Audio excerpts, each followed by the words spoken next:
तो आज का जो हमारा टॉपिक है बेटे वो है स्ट्रक्चर की चेंज। नरेशन में वेरियस स्ट्रक्चर्स हमारे सामने आते हैं। अब हम देखते हैं कि उनको चेंज कैसे करना है। लेकिन फिर मैं वही गुजारिश करूंगा कि स्ट्रक्चर की चेंज ये तो बाद की बात है, ये तो बाद की गेम है। पहले आप लोगों को ये जो मैंने गुजारिश की थी ना कि चेंज ऑफ प्रोनाउंस और चेंज ऑफ वर्ब्स, इनके ऊपर एक दस्तरस होनी चाहिए, इनके ऊपर एक ग्रिप होनी चाहिए आपको। फिर आप बाकी जो मर्जी स्ट्रक्चर वगैरह आता हो आप उसे चेंज करते रहेंगे। अच्छा जी, अब स्ट्रक्चरल चेंज क्या है? हमारे पास अब है हमारे पास पांच चैलेंजेस। अगर डायरेक्ट सेंटेंस में क्वेश्चंस आते हैं तो क्या करना है? ऑप्टेटिव सेंटेंसेस आते हैं तो क्या करना है? एक्सक्लेमेटरी सेंटेंसेस आते हैं तो क्या करना है? इंपेरेटिव्स आते हैं तो क्या करना है? और लेट सेंटेंसेस अगर आते हैं तो क्या करना है? ये पांच हल्के फुल्के से स्ट्रक्चर्स हैं, इनको समझ लीजिए। उसके बाद मुझे उसके बाद जब हम 5 साल पेपर पे जाएंगे और जब मैं डायलॉग्स की डायरेक्ट करवाऊंगा तो फिर आप कहेंगे कि सर आपने इतना ज्यादा क्यों पढ़ाया। अगर हमने अगर हमने इतनी सादगी से नरेशन करनी होती है CSS PMS में, तो आपने फिर इतनी सारी चीजें क्यों पढ़ाई? लेकिन बेटे ये चीजें पढ़ानी लाजमी है, क्योंकि ये बेसिक्स हैं। और इसी के ऊपर वो मुश्किल तरीन सेंटेंसेस भी आपको दे देते हैं। तो ये पांच चैलेंजेस हैं आज हमारे शुरू के। अब हम देखते हैं कि हमने इनको कैसे हैंडल करना है।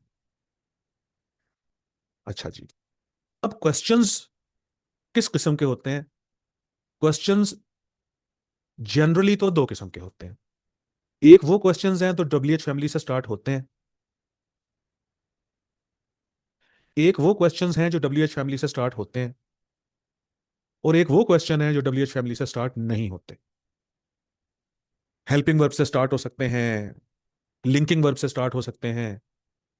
तो पहले तो आप तकसीम कर लीजिए कि क्वेश्चंस दो किस्म के हैं। वो जो WH फैमिली से स्टार्ट हों, why are you going, where do you live,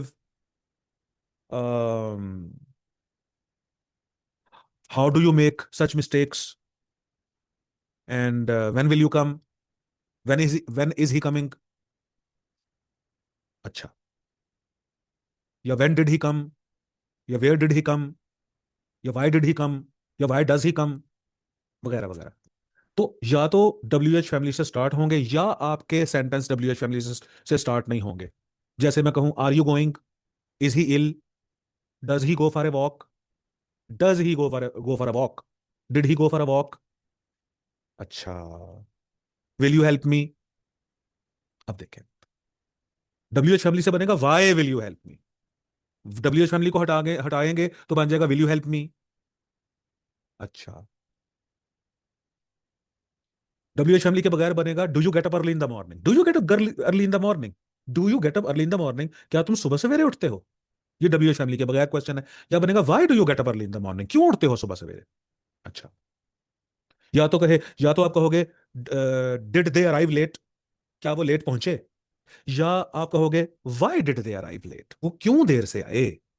अच्छा, तो इसका मतलब ये हुआ कि क्वेश्चंस की बुनियादी तौर पर दो किस्में हैं। एक तीसरी किस्म भी है, वो मैं आपको बाद में बताऊंगा, वो भी आप जानते हो, मैंने करवाया हुआ है।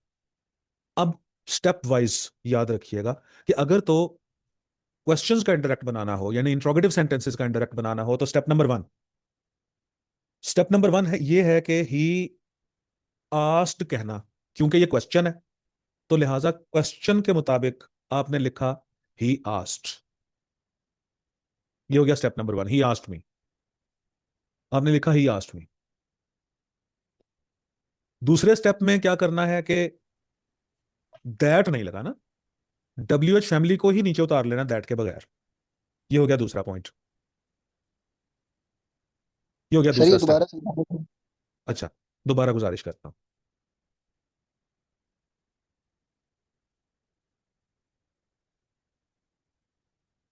देखिए आप इसको 4 स्टेप में याद कीजिए। स्टेप नंबर वन, ऊपर था he said to me where are you going. Step number one, सबसे पहले तो आपने क्या करना है कि ही सेड टू मी का ही आस्क्ड मी कहना है। ही आस्क्ड मी, ही आस्क्ड मी, उसने मुझसे पूछा। दूसरा स्टेप ये है कि आपने WH फैमिली को ही नीचे उतार लेना है, और दैट नहीं लगाना बिल्कुल। या एक यूं समझ लीजिए, मैं यही लिख लूं आप लोगों को, इंट्रोगेटिव सेंटेंसेस का जब आप इनडायरेक्ट बनाते हो, तो उसमें जो दैट है, तो दैट का कंजंक्शन है, वो बैन है। ये लीजिए, इंट्रोगेटिव सेंटेंसेस का जब आप इनडायरेक्ट बनाओगे ना, तो दैट का कंजंक्शन बैन है। खबरदार आपने लिखा कि that where, that when, that why, where खुद ही उतर आएगा नीचे कंजंक्शन के तौर पे। तीसरा स्टेप यह है कि फिक्रे को सादा बनाना। चौथा स्टेप यह है कि आखिर में फुल स्टॉप लगाना। चार steps. Step number one, he asked me कहना। Step number two, WH family को ही नीचे उतार लेना कंजंक्शन के तौर पे। स्टेप नंबर थ्री, ये मैंने स्टेप्स बनाए क्यों हैं भाई, यही तो बच्चे गलतियां करते हैं। जो बच्चे गलतियां करते हैं, उन्हीं गलतियों की बेस के ऊपर मैंने स्टेप्स बनाए हुए हैं ये। यहां पर क्या गलती करते हैं बच्चे, ही सेड टू मी का ही सेड टू मी ही रहने देते हैं, या ही आस्क्ड टू मी कहते हैं। तो मैंने यहां पर इसका स्टेप वन बना दिया कि ही आस्क्ड मी कहना है। इसके बाद आस्क्ड टू मी भी नहीं होता भाई। दूसरा बच्चे गलती यहां पर ये करते हैं कि that when, that why, that how, that where, यानी कि दैट तो है ही बैन। ये मैंने ऊपर ये भी लिख दिया कि इंट्रोगेटिव सेंटेंसेस का जब आप लोग इनडायरेक्ट बनाते हो, तो दैट का कंजंक्शन बैन है। दैट का कंजंक्शन बैन है। ये लो, रेड कलर का मैं कर देता हूं इसे। अच्छा, फिर यहां तक सही बनाते हैं, तो बच्चे यहां गलती कर देते हैं। वो क्या गलती करते हैं, where was I going. Was I going नहीं होना चाहिए, वेयर आई वॉज गोइंग होना चाहिए। आई वॉज गोइंग क्यों होना चाहिए? बेटे, मैंने आपको ग्रैंड रूल करवाया था ये देखो, ये ग्रैंड रूल है, all indirect sentences are simple. ये मेरी दूसरी स्लाइड थी, देखो पहली स्लाइड ये थी, दूसरी स्लाइड है all indirect sentences are simple, ये ग्रैंड रूल है। फिर मैंने आपको क्वेश्चंस में ही करके बताया था कि कैसे भाई। तो इनडायरेक्ट में आपने कोई स्ट्रक्चर और तो यूज करना ही नहीं होता ना। इनडायरेक्ट में आपने सिर्फ सादा स्ट्रक्चर यूज करना होता है, और सादा स्ट्रक्चर क्या होता है, पहले सब्जेक्ट बाद में वर्ब, पहले सब्जेक्ट बाद में वर्ब, पहले सब्जेक्ट बाद में वर्ब। अच्छा, फिर बच्चे यहां तक सब सही बनाते हैं, एंड में क्वेश्चन मार्क लगा देते हैं। ये लो, तो ये जो मैंने आप लोगों को चार स्टेप्स बता रहा हूं ना, ये स्टूडेंट्स की चार गलतियां हैं जो देखी हैं, जिनकी बेस के ऊपर मैं आपको ये स्टेप्स बता रहा हूं। उसके बाद उसके बाद अगर आपको सेंटेंस आता है, उसके बाद अगर आपको क्वेश्चन ऐसा आता है जिसमें WH फैमिली नहीं है, तो आपने क्या करना है? अब सेंटेंस क्या था? सेंटेंस था सेंटेंस था, आर यू गोइंग। अब स्टेप नंबर वन, सेंटेंस था he said to me are you going. Step number one, he said to me का ही आस्क्ड मी कहना, ये हो गया step number one. Step number two, conjunction के तौर पर इफ को या वेदर को इस्तेमाल करना। इफ को या वेदर को यूज करना, कंजंक्शन के तौर पे इफ को या वेदर को इस्तेमाल करना। दैट यहां भी नहीं आना भाई। ये हो गया step number two. Step number three, फिक्रे को सादा लिखना, आई वॉज गोइंग। और स्टेप नंबर फोर, आखिर में फुल स्टॉप लगाना। चार steps.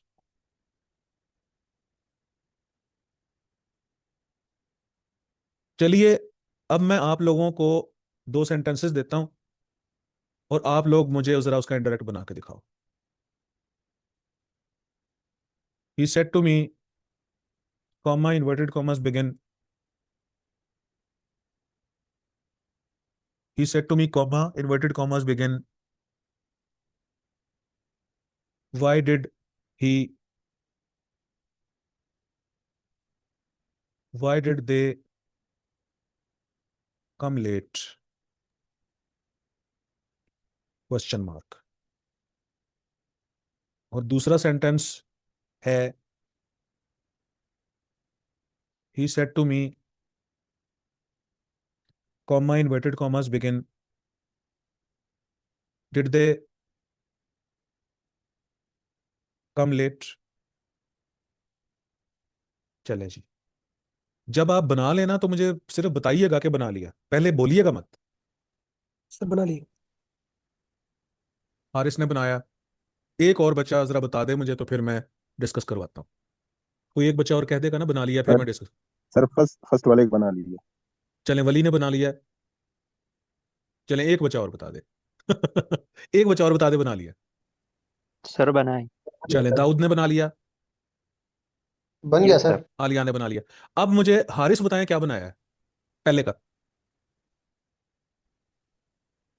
Sir he asked me he asked मी।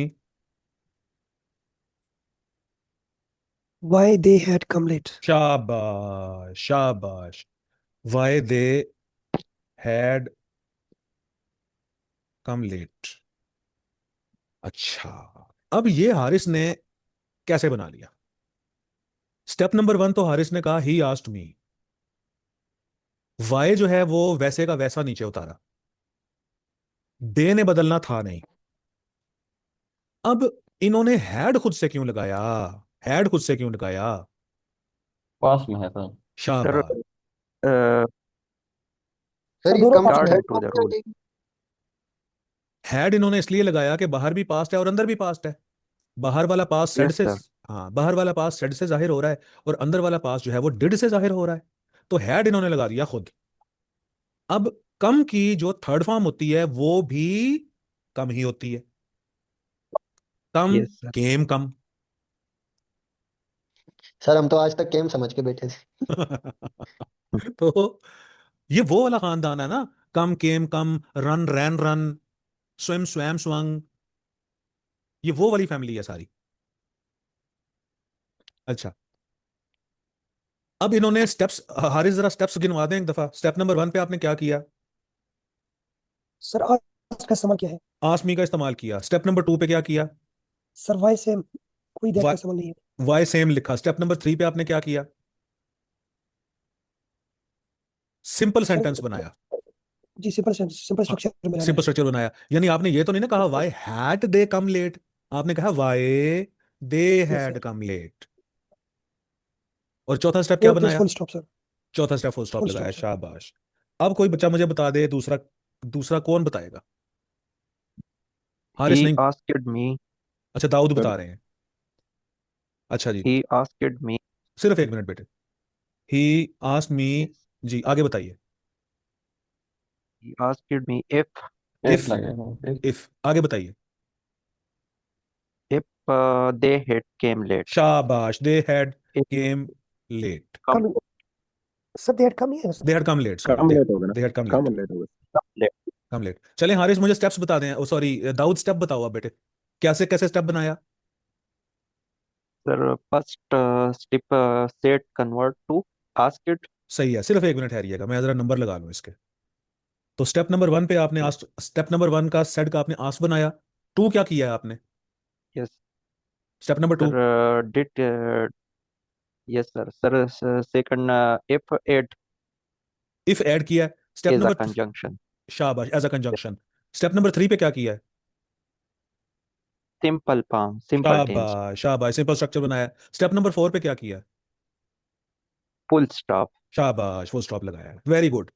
शाबाश। तो ये बेटे जो अब आप कहोगे कि क्या मैं बच्चों की तरह आप लोगों को स्टेप्स बताना शुरू कर दिए हैं। भाई मैंने ये 4 मिस्टेक्स बेतहाशा दफा देखी हैं। इसलिए ना मैं कोशिश, इसलिए मैं स्टेप्स बनवा बनवा के बच्चों को बताता हूं कि कोई एक भी मिस्टेक ना करें। यानी ऐसे भी बच्चे करते हैं कि पूरा सेंटेंस ठीक बना लिया, एंड में क्वेश्चन मार्क दे दिया। मैं कहता हूं मैं एंड में क्वेश्चन मार्क क्यों दिया। यहां से क्वेश्चन मार्क कैसे आ गया जब यहां पर ही आस्क्ड मी भी सिंपल स्ट्रक्चर है और दे हैड कम लेट भी सिंपल स्ट्रक्चर है, तो आखिर में क्वेश्चन मार्क क्यों दिया। इसी तरह से आपने यहां पर इफ लगाया। इफ का तो लग गया कंजंक्शन। इफ से पहले देख लें ही आस्क्ड मी, ये भी सिंपल स्ट्रक्चर है, और उसके बाद दे हैड कम लेट, ये भी सिंपल स्ट्रक्चर है। दे हैड कम लेट, ये भी सिंपल स्ट्रक्चर है। तो आखिर में आपने क्वेश्चन मार्क क्यों लगाया।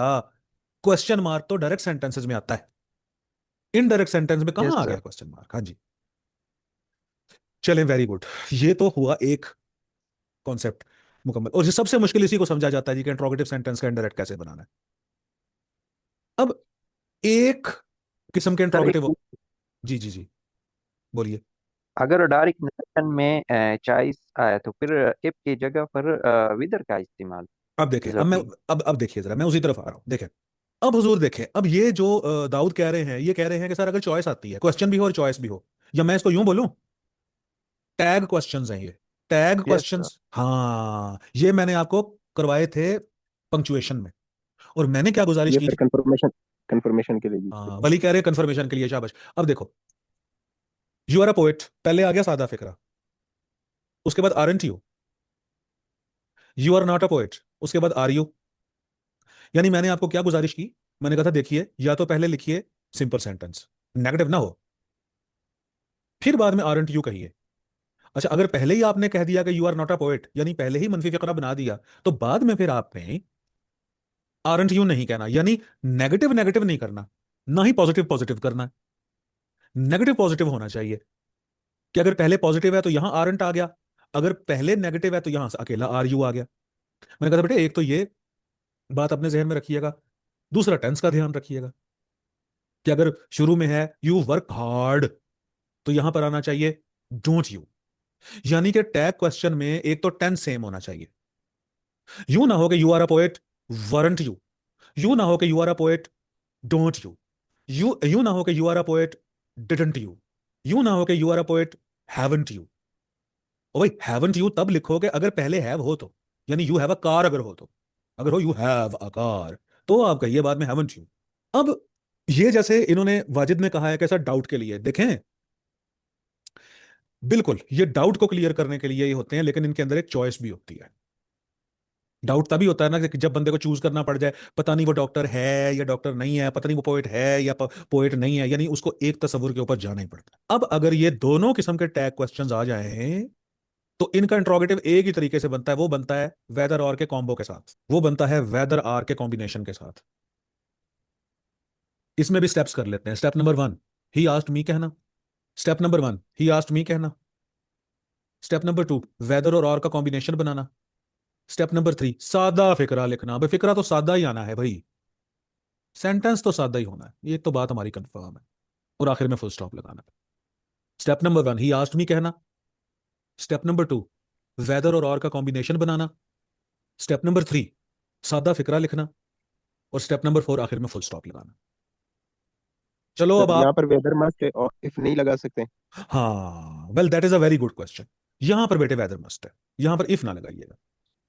वहां तो आपके पास चॉइस थी ना कि वेदर लगाओ या इफ लगाओ, आपकी मर्जी थी। चलिए अब मैं आपको एक सेंटेंस देता हूं, और आप लोग उसका मुझे बना के दिखाओ इंडायरेक्ट।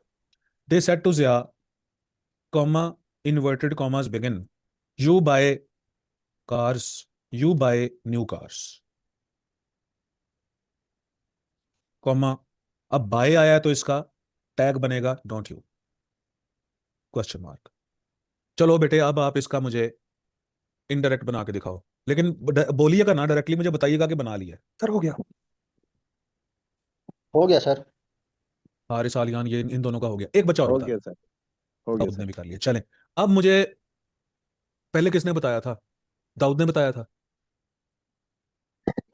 सर पहले आलियान, आलियान आप बनवाओ, बनवा दो बेटे जरा, लिखवाएं। दे आस्क्ड जिया एक मिनट एक मिनट, दे आस्क्ड जिया, आगे, वेदर एक minute, whether whether, whether he bought new cars are not. शाबाश, लो जी, शाबाश। अब ना आलियान मुझे जरा स्टेप्स गिनवा दीजिए बेटे। सर पहले तो इसमें वही जो आस्क्ड वाला रू सबसे पहले वो स्टेप किया, मतलब दे सेट को दे आस्क्ड कर दिया, ठीक है, और उसके फिर बाद, वेदर इसमें ऐड किया है। उसके बाद वेदर सिर्फ और का कॉम्बिनेशन किया सर। वेदर के साथ और का कॉम्बिनेशन किया है, उसके बाद और सर सिंपल सेंटेंस जो पास्ट में, मतलब बाहर पास्ट था अंदर प्रेजेंट था, तो प्रेजेंट को पास्ट में कर दिया। शाबाश मेरा बच्चा, शाबाश, ले जी। चौथा स्टेप, तो था सर लास्ट में, मतलब वो फुल स्टॉप वाला। फुल स्टॉप आया। तो पहला स्टेप दे आस्ट कर दिया, आस्ट क्यों किया कि भाई क्वेश्चन है। फिर हमने वेदर और का कॉम्बिनेशन बनाया, फिर अभी एक लड़के ने कहा सर यहां हम इफ लगा सकते हैं, ये बहुत अच्छा क्वेश्चन था, तो नहीं भाई यहां हम इफ नहीं लगा सकते। वेदर और का और कॉम्बिनेशन सर बनता है यहां पर को रिलेटिव, और वेदर आर जो है ये आपका वो को रिलेटिव कंजंक्शन है, पांचवा। सर ऊपर वाली जो आपने चेंज किया है वहां पर जो उसने एक नेगेटिव क्वेश्चन पूछा ना, नेगेटिव का। हम्म, जैसे you are not a poet, और ऊपर वाले में उसने क्वेश्चन किया है कि यू आर अ पोएट, वहां पे एग्री करे, दोनों का सेम ही बनेगा। दोनों का सेम बनेगा, दोनों का सेम बनेगा बेटे। उसके बाद अगला जो हमारा चैलेंज है, वो चैलेंज है ऑप्टेटिव सेंटेंसेस का। ऑप्टेटिव सेंटेंसेस हम कहते होते हैं ऐसे सेंटेंसेस जिसमें गुड या बैड विशेस होती हैं, या तो दुआएं होती हैं या बद दुआएं होती हैं, और ये सेंटेंसेस मे से स्टार्ट होते हैं। पहला सेंटेंस देखें, he said to me may you succeed. उसने कहा कि मेरी दुआ है कि तुम कामयाब हो, खुदा करे कि तुम कामयाब हो। अब दूसरा सेंटेंस देखिए, यहां पर लिखा हुआ है he said to me may you die. अब गुड विश हो या बैड विश हो, स्टेप्स उठा लेते हैं, स्टेप्स उठा लेते हैं। पहला, क्योंकि ये गुड विश है तो आपने लिखा ही प्रेड फॉर मी। दूसरा स्टेप, दैट का कंजंक्शन भाई यहां तो लगता है, वो दैट का कंजंक्शन इंट्रोगेटिव्स में, क्वेश्चंस में नहीं लगता होता बस, बाकी तो डायरेक्ट इनडायरेक्ट में दैट लगता ही लगता है। तीसरा स्टेप, सादा फिक्रा लिखना, और चौथा स्टेप फुल स्टॉप लगाना। ये हुजूर गुजारिश है। ये सेंटेंसेस इतने टफ नहीं होते। टफ सेंटेंसेस ज्यादातर समझा जाता है कि इंट्रोगेटिव सेंटेंसेस टफ होते हैं, वो आपने कितने मजे से किए, और मैंने साथ ही आपको प्रैक्टिस करवा दी सिर्फ आपका कॉन्फिडेंस बनाने के लिए कि भाई ये नहीं मुश्किल होते इंट्रोगेटिव सेंटेंस, ये सिर्फ हमारा तासुब है इंट्रोगेटिव सेंटेंसेस के लिए। अच्छा, उसके बाद अगला सेंटेंस है he said to be may you die, कि तुम मरो। अब सेंस के मुताबिक कर्स्ड कहना, ही कर्स्ड मी, ये हो गया स्टेप नंबर 1, सेंस के मुताबिक बदलना, कर्स मी कहना। स्टेप नंबर 2, दैट का कंजंक्शन लगाना। स्टेप नंबर 3, फिक्रे को सादा बनाना। खैर फिक्रा तो पहले ही सादा है और फुल स्टॉप भी पहले ही लगा हुआ है, लेकिन हम स्टेप्स बनाएंगे, हम स्टेप्स फिर भी बनाएंगे। आप कहोगे कि जी सर ये क्या स्टेप्स बनवा रहे हो, आप बनवा लो बेटे, अच्छी बात है। वो इसलिए मैं बनवा रहा हूं कि मैंने आपको आगे ना सेंसिकल ट्रांजिशन भी करवानी है, जिसको टोटल ट्रांजिशन कहते हैं। तो तब आपको ये ओरिजिनल स्ट्रक्चर भी याद होना चाहिए कि ऑप्टेटिव सेंटेंसेस का हम बड़ा कैलकुलेटेडली वर्ड टू वर्ड इस तरीके से हम इनडायरेक्ट बनाया करते हैं। He prayed for me that I might succeed, इसका यूं भी बन सकता है he prayed for my success, लेकिन अभी मैंने नहीं बताया वो तरीका आपको, वो कोई मेथड नहीं है, उसमें सिर्फ सेंस की इनडायरेक्ट बनाई जाती है। तो फिलहाल आप step by step, word by word, आप ऐसे ही समझिए जैसे कि मैं गुजारिश कर रहा हूं आपसे।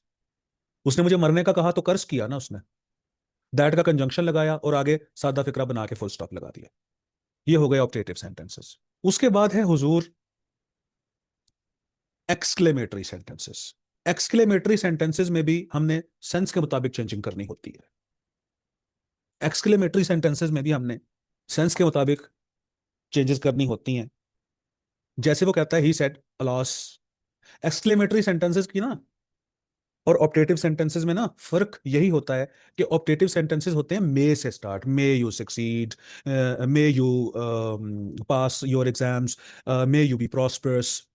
लेकिन जो एक्सक्लेमेटरी सेंटेंसेस होते हैं वो या तो ऐसे वर्ड से स्टार्ट होते हैं, अला से, ओह से, आह, हुर्रा वगैरह से, तो वो पहचान लिया कीजिए। He said alas we have failed. Step number 1, सबसे पहले कहना ही exclaimed with sorrow.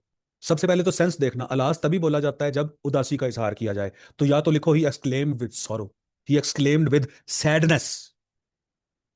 With sorrow नहीं लिखना तो आप लिखो ही एक्सक्लेम्ड सॉरोफुली। विद सॉरो लगाओगे तो वो फ्रेज हो जाएगा, सॉरोफुली बेटे लगाओगे तो वो सिंगल वर्ड हो जाएगा। तो जनरली यूं ही बनाया जाता है कि ही एक्सक्लेम्ड विद सॉरो, लेकिन विद सॉरो की जगह, फ्रेज की जगह आप सिंगल वर्ब लफ्ज भी लगा सकते हो। बेसिकली एडवर्ब है ये, लेकिन मैं टर्म्स क्योंकि नहीं बोलता होता तो इसलिए मैं बड़े बड़े देसी से सादा से अंदाज में बता रहा हूं कि विद सॉरो फ्रेज है, फ्रेज की जगह आप सिंगल वर्ड भी लगा सकते हो। स्टेप नंबर 2, दैट का कंजंक्शन लगाइए। Step number 3, they had failed लगाइए, हैव का हैड बन गया। दूसरे किस्म के एक्सप्लेनेटरी सेंटेंसेस होंगे ये, जैसे वो कहेगा ही said what a lovely flower it is. तो इसका मतलब यह हुआ कि एक्सक्लेमेटरी सेंटेंसेस दो किस्म के हो सकते हैं, या तो किसी लफ्ज के बाद अलिफ और नुक्ता आएगा, alas we have failed, hurrah sign of interjection, we have won the match, oh sign of interjection, the baby fell down. तो या तो यूं आएगा, या सेंटेंसेस ये इस किस्म के होंगे, what a lovely flower it is, what a beautiful garden it is, what a huge mountain it is, what a horrible fire it is, what a horrible earth, what a horrible earthquake it was, what a huge building it is। जब कहा जा रहा है what a lovely flower it is, तो ये happiness में कहा जा रहा है, ये जॉय में कहा जा रहा है। अगर कहा जाएगा what a huge building it is, तो ये हैरानगी के साथ कहा जाएगा, ही एक्सक्लेम्ड विद वंडर। अगर कहा जाएगा what a horrible fire it was, तो ये खौफ की बिना पर कहा जाएगा।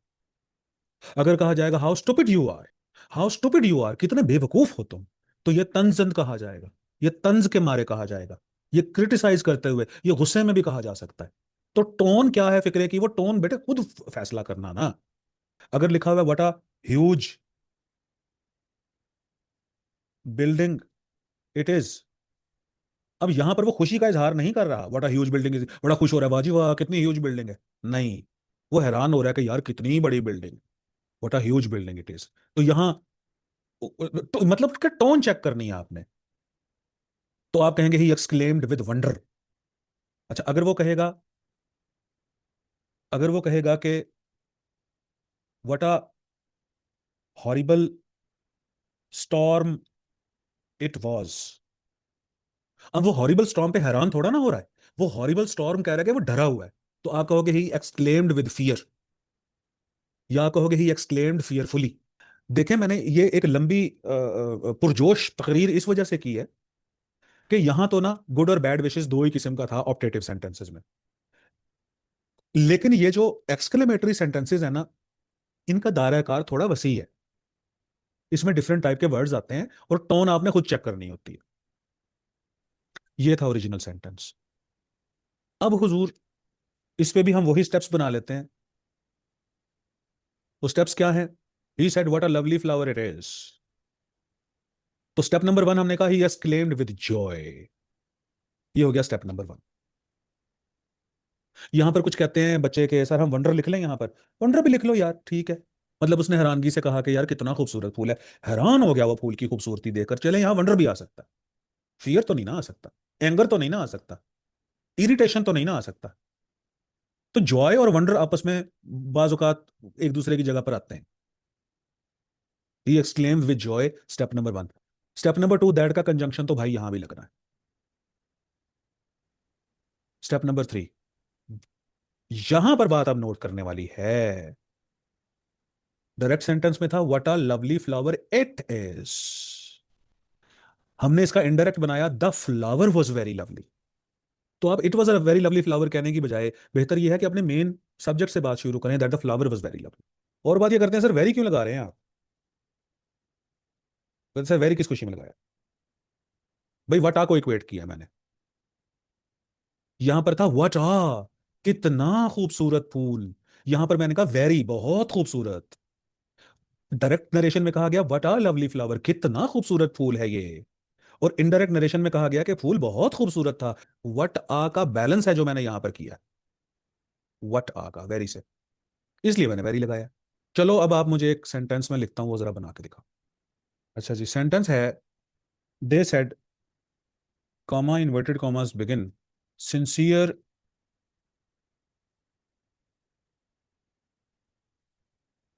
द बॉस वॉज, इसका बनाओ तो मजा आ जाए। उन्होंने कहा कि बॉस कितना सिंसियर था, Yes, sir.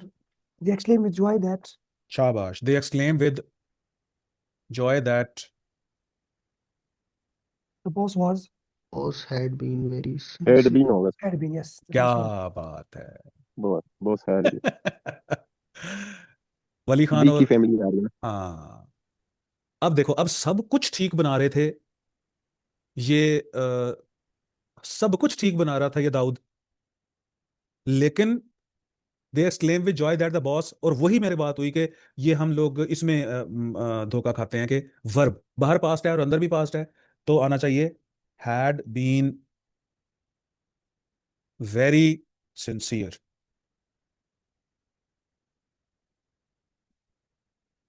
चलिए अब मुझे और बना के दिखाइए। I said comma inverted commas begin what a nice hand writing it is. Sir बन गया। बना लिया? किन्होंने, ये आलियान है या हारिस है? दोनों sir. मैं दोनों हैं। हारिस बताएं आप, Yes, sir. लिखो। I exclaim with joy एक minute, I exclaim with Joy, आगे। that दैट आगे, जो आया होगा सर राइट The, होगा sir. the handwriting was that the hand writing was, आगे, very nice. Very nice. अच्छा, सरप्राइज भी ठीक है जी। यहां एक से ज्यादा रिस्पॉन्सेज हो सकते हैं। हो सकता है कि उसने हैरानगी से कहा हो कि what a nice hand writing it was. Yes sir. हाँ, चलें और अच्छा बताएं सर, जी। सर इसके अंदर फीलिंग दो ही होती है, मतलब जो सेंस होते हैं, या तो वो गम का इजहार कर रहा होगा या खुशी का इजहार कर रहा होगा, या कुछ और भी हो सकता है। बनाते हैं। पेन भी हो सकता है। He said, comma, inverted commas begin, what a what a useless speech it was sir. What a useless speech it was. लो जी, sign of exclamation, inverted commas close. He exclaimed इधर with लिखेंगे service. Irony. एक minute ठहरिए जरा। ही exclaim with, अब बताइए क्या। Angry sir. Irony sir, irony. नहीं, आयरनी और चीज है।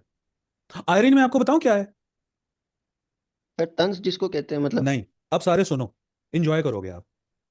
एक लड़का है और वो फटी हुई बनियान पहन के खड़ा है और फटे हुए उसके जूते हैं, टूटे हुए, और भुने हुए चने खा रहा है और कहता है कि भाई मेरे दो ही शौक हैं, अच्छा खाना और अच्छा पहनना। ये आयरनी है। आयरनी का मतलब है कि आप उलट बोलो जो आपने बोलना है। आपको पता है दुनिया का सबसे ईमानदार शख्स कौन है? Donald Trump. सरदारी। डोनाल्ड ट्रंप तो जंग रुकवाने वाला है सब। अब देखो, अब देखें, हमें समझ आ गई क्या है।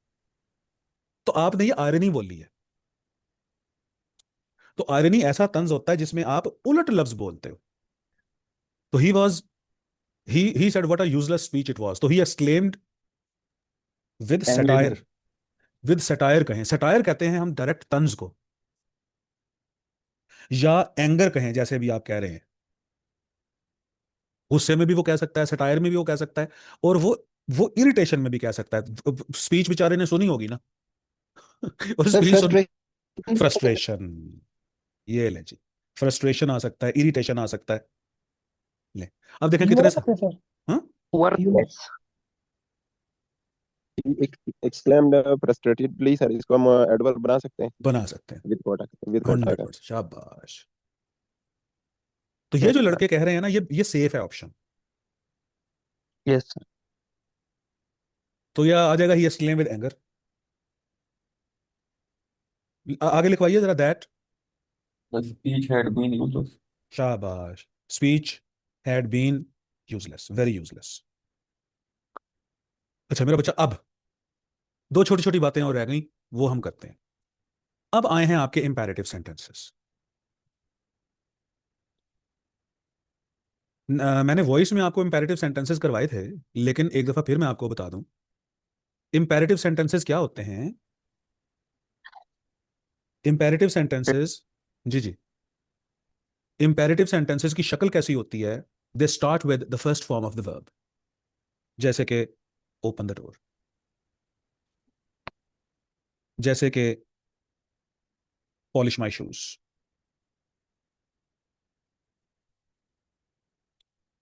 जैसे कि स्टडी रेगुलरली। ये बेटे ऐसे सेंटेंसेस होते हैं, ये ऐसे सेंटेंसेस होते हैं जो वर्ब की फर्स्ट फॉर्म से स्टार्ट होते हैं, जो वर्ब की फर्स्ट फॉर्म से स्टार्ट होते हैं, और इनका सब्जेक्ट यू होता है जो कि अंडरस्टूड होता है। ओपन द डोर, इसमें है, इसका मतलब है you open the door, verb की फर्स्ट फॉर्म से स्टार्ट हुए हैं। पॉलिश माई शूज, इसका मतलब है you polish my shoes, verb की फर्स्ट फॉर्म से स्टार्ट हुआ है। स्टडी रेगुलरली, स्टडी वर्ब की फर्स्ट फॉर्म है और इसका भी सब्जेक्ट यू है और अंडरस्टूड है। इनके अंदर सेंसेस कौन कौन सी होती हैं। इनके अंदर सेंसेस होती हैं या तो ऑर्डर की, या रिक्वेस्ट की, या piece of advice. Order, request, piece of advice. अब यहां भी जिम्मेदारी आपकी है, आपने टोन खुद देखो। मैंने ना आप लोगों से जो एक्सक्लेमेशन पे टाइम लगवाया है ना, मैंने आधा घंटा एक्सक्लेमेटरी सेंटेंसेस पे लगवाया है, उसमें नीयत मेरी ये थी कि मैं आपको टोन समझा दूं कि आप टोन समझो कैसी है, और फिर आप उस बहस पे उतर आए। उस बहस में एक बच्चे ने पूछा मुझसे कि सर ये दो ही किस्म की टोन्स हैं सिर्फ, एक जॉय की और एक एंगर की। तो फिर मैंने कहा नहीं और बनाते हैं। फिर आप में से एक लड़के ने ये सेंटेंस बताया कि what a useless speech it is, तो इसके ऊपर आपने एंग्री टोन और फ्रस्ट्रेशन और डिफरेंट टोन्स का जिक्र किया। तो बेटे यहां भी टोन आपने खुद, इंपेरेटिव सेंटेंसेस में दो चीजें अहम होती हैं। वो कौन सी दो चीजें अहम है? सबसे पहले इंपेरेटिव सेंटेंस को शक्ल से पहचानना, इसकी शक्ल से पहचानना कि ये इंपेरेटिव है। इस शक्ल से कैसे पहचाना जाएगा? ये वर्ब की फर्स्ट फॉर्म से स्टार्ट होगा और इसका सब्जेक्ट यू होगा जो कि अंडरस्टूड होगा, या ये डोंट से स्टार्ट होगा। Don't open the door, don't polish my shoes, don't study regularly. एक इसको शक्ल से पहचाने, दूसरा इसके अंदर यह पहचाने, फिर मैं गुजारिश करूं इंपेरेटिव सेंटेंसेस को उसकी शक्ल से पहचाने, उसके चेहरे से पहचाने। उसकी शक्ल क्या होती है कि वो वर्ब की फर्स्ट फॉर्म से स्टार्ट होता है बस, या वो डोंट से स्टार्ट होता है। दूसरे नंबर पे आप उसको पहचाने उसकी सेंस से, या रिक्वेस्ट होगी, एडवाइस होगी, या ऑर्डर होगा। अब the teacher said to me, उस्ताद ने मुझे कहा, क्या कहा आगे? स्टडी रेगुलरली, नसीहत की कि भाई रेगुलरली पढ़िए। अब step number 1, the teacher advised me कहना, द टीचर एडवाइज्ड मी कहना, और एडवाइज्ड मी के बाद दूसरा स्टेप ये है कि जो वर्ब की फर्स्ट फॉर्म है उसका इन्फिनिटिव बना देना।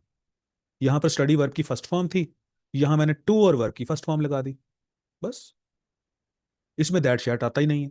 अच्छा, अगर दैट वाला फिक्रा बनाना है ना, ठहरे मैं आपको बना के दिखाऊं, इसी को दैट वाले सेंटेंसेस में भी मैं आपको करके दिखाऊं, फिर जो आपकी मर्जी आप करना। बेटे यूं भी बन सकता है इसका। Step number 1, the teacher advise me कहना, तो इसके दो मेथड हैं। या तो आप simple the teacher advise me sense के मुताबिक बदलो, जो वर्ब की फर्स्ट फॉर्म आई है उसको आप टू और वर्ब की फर्स्ट फॉर्म में बदल दो, टू स्टडी रेगुलरली। या आप दैट का कंजंक्शन लगाओ, दैट का कंजंक्शन लगाने के बाद फिर कहो that I should study regularly. ये आई कहां से बन गया कि बेटे यहां अगर इसका सब्जेक्ट यू था ना, जो अंडरस्टूड था, और जो सब्जेक्ट है वो रिपोर्टिंग स्पीच के ऑब्जेक्ट के, जो यू होता है, जो यू होता है, इसका सब्जेक्ट यू था जो अंडरस्टूड था, और जो यू होता है वो बाहर ऑब्जेक्ट के मुताबिक चेंज होता है, तो इसीलिए मैंने आई करके बात की है। अब इन दोनों मेथड्स में आपको जो मेथड अच्छा लग रहा है ना, आप उसको अपना लो। चलें, अब मैं आपको एक सेंटेंस लिखवाता हूं, आप मुझे उसकी बना के दिखाओ indirect. He said to his peon, comma inverted commas closed, clean my office. चलो मेरा बच्चा, इसका अब आप बना के दिखाओ indirect. He ordered to his points He ordered his piano to clean my office. to clean his office. तो क्लीन हिज ऑफिस होगा। शाबाश। अब ही ऑर्डर्ड आपने क्यों कहा है यहाँ? क्योंकि पियन वो को अपने ऑर्डर का कमांड Sense करते हैं।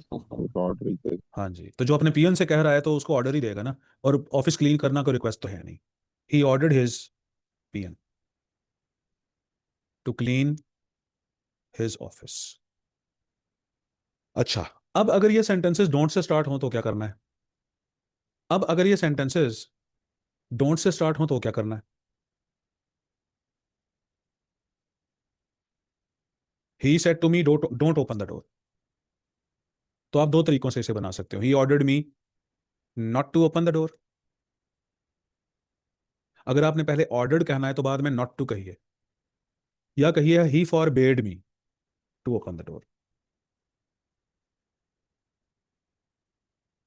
आपने ये नहीं कहना कि ही फॉरबेड भी लगा दें और बाद में नॉट टू भी लगा दें, ये फिक्रा गलत होगा। क्योंकि फॉरबिड, फॉरबेड, फॉरबिडन के अंदर ही एक हिडन नॉट होता है। फॉरबिड, फॉरबेड, फॉरबिडन के अंदर ही एक हिडन नॉट मौजूद होता है। तो आपने यहां जब फॉरबिड, फॉरबेड, फॉरबिडन लगाना है तो उसके बाद नॉट नहीं लिखना। He said to me don't open the door, he ordered me not to open the door, या कहिए he forbade me to open the door.